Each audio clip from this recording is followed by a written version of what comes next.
Désolé que je vais vous parler en anglais parce que c'était déjà prévu il y a pas mal de temps. Vous avez entendu que M. Trenat parlait surtout des guerres sacrées. Le titre du colloque, c'était Culte en crise, mais même moi, je ne vais pas non plus parler de culte en crise, je vais plutôt parler de culte de crise. Donc il y a des petits mots qui changent de temps en temps la signification de nos discussions. The birth of a god, cults and crises on Minoan Crete. All religions serve to unite cultural, social, and personality systems into a significant unity, involving a common myth, ritual behavior, and something that is regarded as the holy. Through the performance and repetition of specific rituals, a link between the natural and the supernatural order is assured. A society under stress reacts primarily by intensifying mainstream religious and hence ritual behavior. Hence, in archaeological terms, parce que c'est conférence d'un archéologue, they should be reflected by an increase of evidence. If, however, this behavior fails to reinstate normality, alternative ritual circuits are looked for. And it is this type of cult that is known as a crisis cult, a non-official cult. The best illustration remains the story of the golden calf. When Moses left to parley with Yahweh, his people felt abandoned, and within the power vacuum left behind, a crisis cult sprung up involving a veneration of a zoomorphic idol, which provoked a violent reaction from Moses on his return. 3,000 people were killed. As such, a cult in crisis and a crisis cult are two different types of religious responses, since the first will react through intensification, the second by the creation of an entirely new or largely new cult and scapegoating. But any crisis cult, of course, also indicates an official or mainstream cult in crisis. And often the end result is a mixing of mainstream and new elements.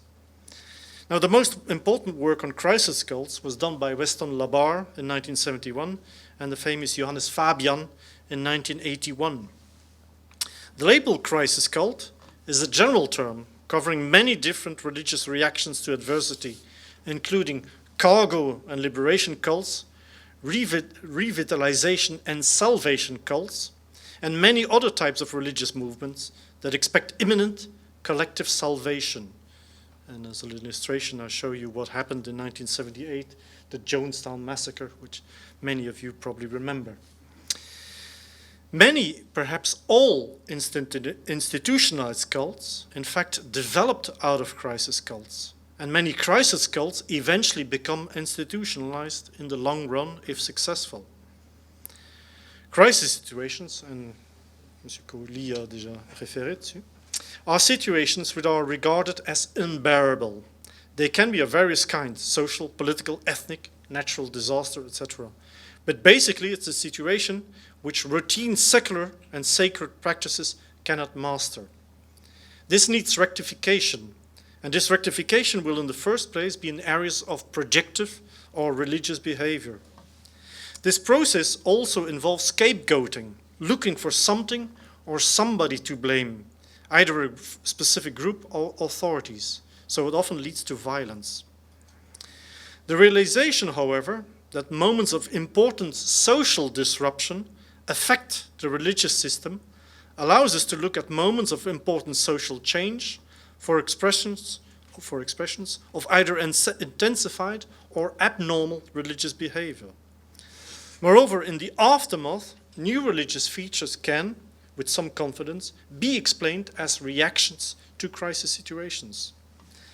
My field of study, Minoan or Bronze Age Crete, has, in a nutshell, 6 main moments that are indicated on this slide that are widely accepted as some kind of critical points, quantum leaps, phases during which major societal adjustments took place, both in a positive and in a negative sense.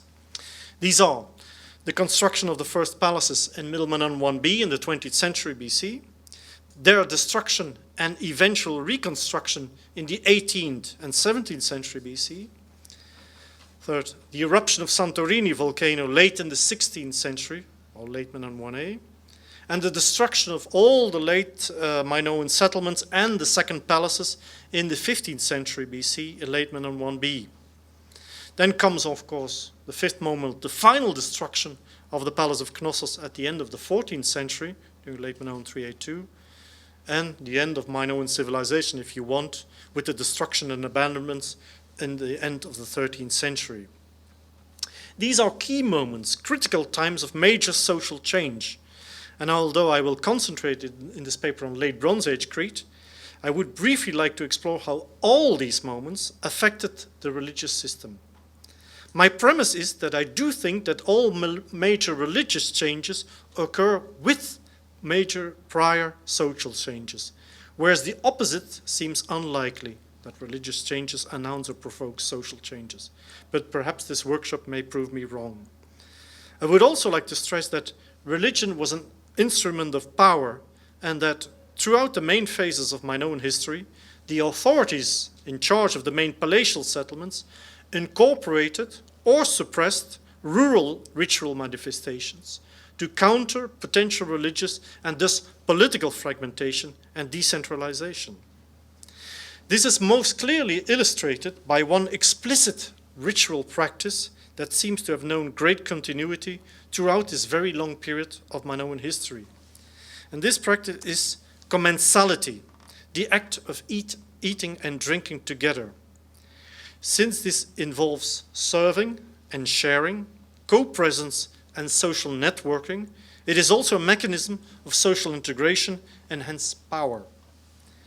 And since the final Neolithic, or 3500 BC, commensality seems to have been a highly ritualized practice with a standardized and a high-quality equipment of drinking and pouring vessels that were often deposited once the ceremony was over.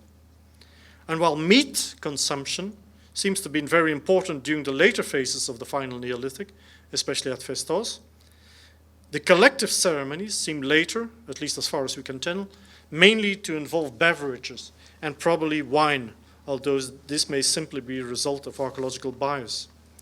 These ceremonies may of course have been accompanied by music, dance, processions, and related actions. In each of the Minoan phases, a specific ceramic set can be identified, comprising the fancy cups and serving vessels that you see in front of you, something bound to a specific ceramic ware, but always showing extraordinary investment. So it's very likely that the nature of these commensality practices changed gradually, as well as the selection criteria of the participants, but this needs much more study. But from the final Neolithic, these commensality practices were anchored in space and were taking place in specially constructed courts, the prime function of which seems to have been the enactment of such ceremonial gatherings. This court-related commensality is attested throughout Minoan history up to the end. Since the gatherings were certainly enhancing the social cohesion of the communities involved, as well as their regional integration, they are both a symbol as well as an instrument of power. And it is through the spatial manipulation of these commensalatory gatherings that we can follow the development of power structures throughout the Bronze Age, as shown by this slide. By the end of the Neopalatial period, however, it seems that these commensality practices were again proliferating, as shown, for example, by the 10,000s of cups mixed with food remains at Nopigia in West Crete, a small place, and a concentrated but massive deposit of a few hundred cups at Sisi. If we ask, however, what the precise nature of the religion was hiding behind this ritual deposition, we remain largely ignorant. Through the anchoring and in time and space of the commensality practices, however, the courts may have been regarded as sacred places, sacred spaces, providing a setting for a communion with and a recollection of the divine through specific rites. And much of this may have been related to myths of origin and ancestry. Now, whereas during the final Neolithic, these commensality gatherings seem only to have taken place at Knossos and Festos, they seem to have taken place in almost every settlement during the early Bronze Age and beginning of the Middle Bronze Age, up to the construction of the palaces, when they disappear from the countryside. But during the early and the beginning of the Middle Bronze Age, so these first phases, These drinking ceremonies were also taking place in another specific locale, that of tombs and cemeteries, which received major architectural investment, especially where the circular tombs are concerned. Whereas there's some evidence to show that some minor commensality practices happened during the primary deposition of the corpse, most evidence suggests that it was related to the commemorations and the moment of interference with the remains and the secondary deposition. This then suggests some kind of ancestor veneration.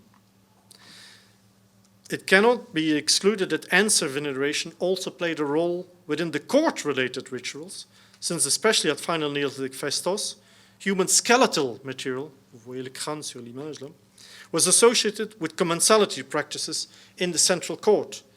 And anthropological parallels suggest that ancestor veneration can take place outside funerary contexts. But the ritual picture then shows a fragmented religious landscape, which undoubtedly can be translated in a fragmented and decentralized political landscape. In the 20th century BC, we reach our first quantum leap, the construction of monumental structures we call palaces in a few places, including Knossos, Festos, and Malia, where the earlier commensality courts are substantially transformed, which probably also implied a stricter, more regulated and controlled ritual behavior and the addition of supplementary rites. It may also have meant a more strict selection in the participation criteria. This monumentalization is accompanied by other major changes in ritual behavior. The moment coincides especially with the giving up of the construction of monumental circular and rectangular tombs, and large-scale commensality is henceforth limited to the palatial courts. So this suggests a move towards centralization by the authorities that managed and monitored these central buildings or palaces. But almost as a rural alternative, two outlying locales gradually emerge and are used for the ritual deposition of clay figurines, decorated pottery, and occasionally other objects. And these two locales are almost on the opposite sides of the topographic spectrum. On the top of high mountains at the so-called peak sanctuaries, and within deep caves. Both contexts are interpreted as reflecting more shamanistic practices and an attempt to reach altered states. There's much less evidence of commensality in these cases, but it is not unlikely. Although both types of ritual depositions may have been announced by minor isolated rural practices before, the sheer number of depositions now is striking. The quality of the material depositions suggests that the peak sanctuaries represent mainly popular dedications, whereas the cave sanctuaries may imply elite groups. But those peak sanctuaries, located near major centers at Iuktas for Knossos and Petsofas for Paleokastro, or the Aegean cave for Zomintos, were obviously already linked through possessions with the main settlements, and thus probably reflect state-authorized cults. Our second moment, the destruction of the first palaces and the construction of the new palaces, is again accompanied by major changes. Again, the palatial centers seem to have interfered and subdued local religious expressions, with only a few, 4 or 5, major peak sanctuaries and caves remaining in use, and all those are near major settlements. These ritual contexts received major investments, both in architecture and in valuable offerings, often in bronze, in gold and silver, and precious stones, often inscribed with linear A. Again, this seems to be a clear manipulation by central authorities and an attempt to centralize cult practices. And again, we seem to observe a mixing of practices that were earlier perhaps considered as deviant into the mainstream religion. This applies especially to shamanistic practices and altered states, which now turn up in iconography, and especially on private carriers such as gold rings. The same iconographic material now also clearly indicates that such behavior is also practiced within the confines of palatial complexes, and that it is linked to anthropomorphization or a deification of Minoan religion. Indeed, an important female figure is often the center of adoration. It shows up in much of the two-dimensional art. The best illustration is, of course, of the fresco found at Akrotiri, which you see behind me, on Santorini, but similar scenes are quite common in major Minoan settlements, especially in central Crete. If she really can be considered as the great goddess, we can ask where she came from. Was she always there, but were the taboos on her representation and image till the period of the Second Palaces? Or was she a late creation and Minoan religion did not know anthropomorphic religion before? Alan Peatfield, one of the main specialists of Minoan religion, seems to think so. He actually suggests that she was a Cnossian creation. On earlier Bronze Age Crete, the female aspect always played an important role. I have explained this through the matrilinear and matrilocal makeup of Minoan society, a system which largely prevailed throughout much of the Bronze Age. For Peatfield, the great goddess would be, and I quote, the transformation of the ancestral founder of the Knossos great house into a divine figure, a true deity. She is the ideological, symbolic, and spiritual representation of Cnossian power. By imposing her cult on dependent settlements and territories, Knossos was also imposing its own power, the religious counterpart to the dominance of one palace. But then comes our third moment, the eruption of Santorini volcano, a period of troubles, earthquakes, volcanic ash, etc. Immediately afterwards, the male element in iconography becomes more evident, especially on some gold rings and their impressions. To understand what happens, we have to fast forward to after the destruction of the Second Palaces, or fourth moment. Now, during the 14th century BC, a centralized administration settles at Knossos using the Greek language and Linear B tablets. These show that at least the Cnossian elite now followed a polytheistic religion with Zeus Dictaios as supreme divinity. The change from a great goddess to a great god cannot have been unobserved. And so that's the question we may ask, how Zeus was born. In Hesiod's Theogony, we learn how Zeus was born on Crete, at least one of these Zeuses. Zeus Cretagenes, or Dictaean Zeus, in an inaccessible cave high in the mountains, hidden from his father Kronos, who he would later overthrow. The story of Zeus's birth has both a hidden and a violent aspect, which we may perhaps translate as a cult that started in secrecy or clandestine, and which, when it was starting to spread, implied a period of turmoil and violence before it was generally accepted. Secrecy and violence are two of the aspects that, when they are related to religion, correspond well with what we understand as crisis cults. In fact, Antoninus Liberalis adds the following. In Crete, there is said to be a sacred cave full of bees.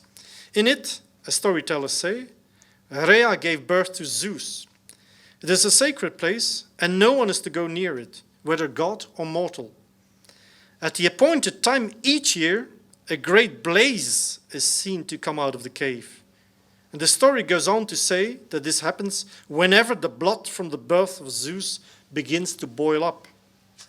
End of quote. The great blaze coming out of the cave could potentially be an allusion to the Santorini eruption. And we may ask whether the eruption was in fact responsible for the emergence of a Cretan cult of Zeus. This remains, of course, a hypothesis, but some evidence does suggest that this is a possibility. At Paleokastro, in the far east of the island, there existed an important sanctuary of Zeus Dictaion in later Greek times. As is the case in many Zeus sanctuaries, it received important metal dedications starting in the geometric period, and probably witnessed the construction of a temple from the Archaic period onwards, of which only the roof tiles and some architectural decoration has hitherto been found, as you see on the screen.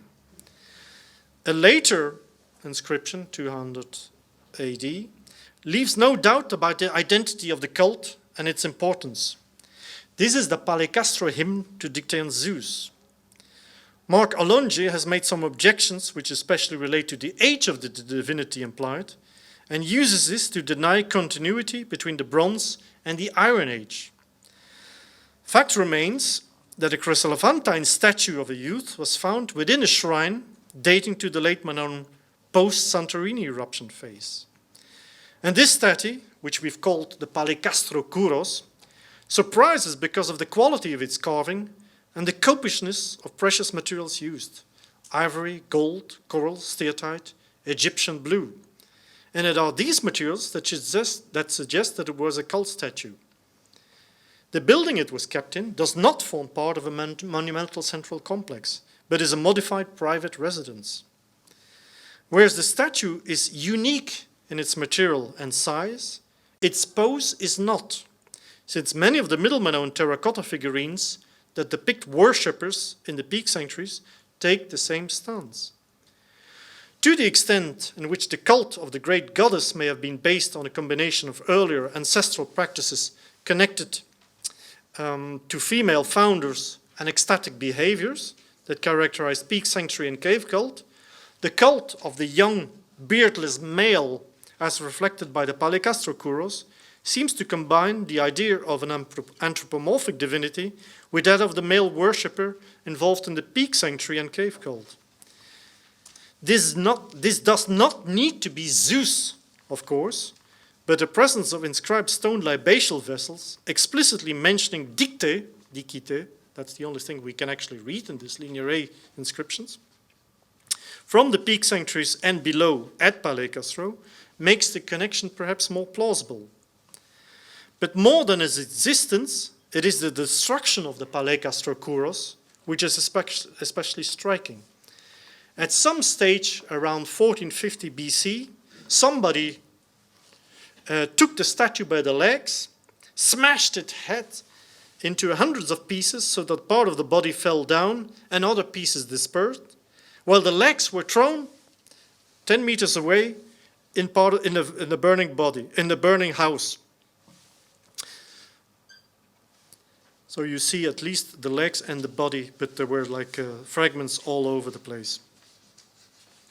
Without text, we cannot be sure, but the female-male opposition seems rather interpellant and may hide the difficult birth of a male god on the island of Crete.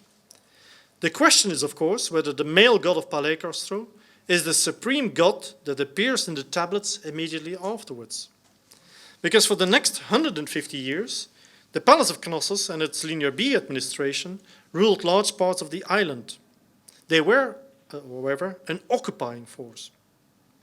The tablets record the many offerings made to gods and shrines in its territory. Many of the divinities mentioned are Olympian, and Dictaean Zeus, Diwe Dikataio, takes pride of place, where some of the shrines mentioned, such as the Daedaleon and the Labyrinth, probably lay at the origin of later Greek mythology. Archaeologically, however, these Olympian divinities are absent and will remain so till the late 8th or 7th century BC.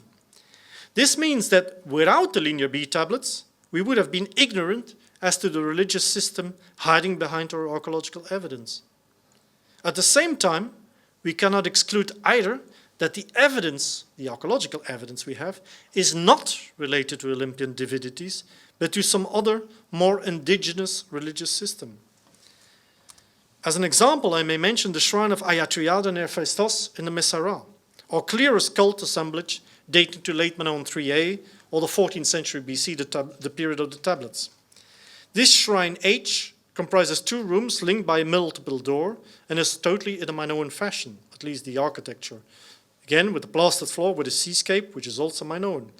But within the room are a series of ceramic tubular stands, which we call snake tubes, and kalathoi in front of the bench on which some cups were placed, hence announcing a tradition of bank sanctuaries that will remain common during the rest of the 14th, 13th, and 12th centuries BC on Crete.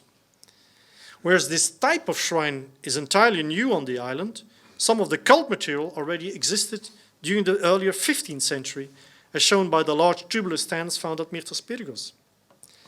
Stand shrines, according to Florence Guignero, form one of these innovations, however, of the post-Knossos destruction phase, and are connected to the emergence of new social groups. During the subsequent periods, especially the 13th and 12th century, shrines like this will proliferate all over the Cretan countryside, And when the settlements grew in size, these shrines will receive large terracotta votive statues, probably representing the different groups that shared the shrine. There's nothing like that on the mainland of Greece. The statues are dedications, not cult figures, but sometimes 18 altogether. The main question is, of course, whether these shrines hide Olympian divinities that are not yet represented or form a sideline development of Cretan cult. If the second, then we would almost have to assume that Olympian divinities, apart from the intermezzo provided by the Linear B tablets, were given up again during the Advanced Bronze Age, only to be reintroduced again during the beginning of the early Iron Age. If the first, it means that they were always present, but never explicitly represented. Again, we turn to the great goddess and the kuros of Paleokastro. In the first case, there is no evidence that statues existed that were the object of adoration for the great goddess. Instead, we assume that priestesses enacted her presence in performances meant to invoke her epiphany. But the Paleokastro kuros may, if we compare it to contemporary Near Eastern practices, and later Greek practices even, be regarded as a cult statue, an object of devotion. Its violent destruction and the fact that cult statues would only start appearing in temples much later suggest that it was an aberration which, in the context of the post-traumatic stress related to the Santorini eruption, may really be regarded as a crisis cult. The dominant female aspect of the cult in the shrines, with the statues with uplifted arms, and the absence of two-dimensional art dating to the advanced late Bronze Age, which unmistakably depicts divine figures, may well suggest that, apart from the intermezzo of the Neopalatial period, Minoan religion remained basically the same as it had been before the Knossos interventionist period, and that, if at all, the Olympian cult remained a hidden cult for much of its early history, only to blossom in the early Iron Age. By then, however, the Minoan past had been forgotten. Merci.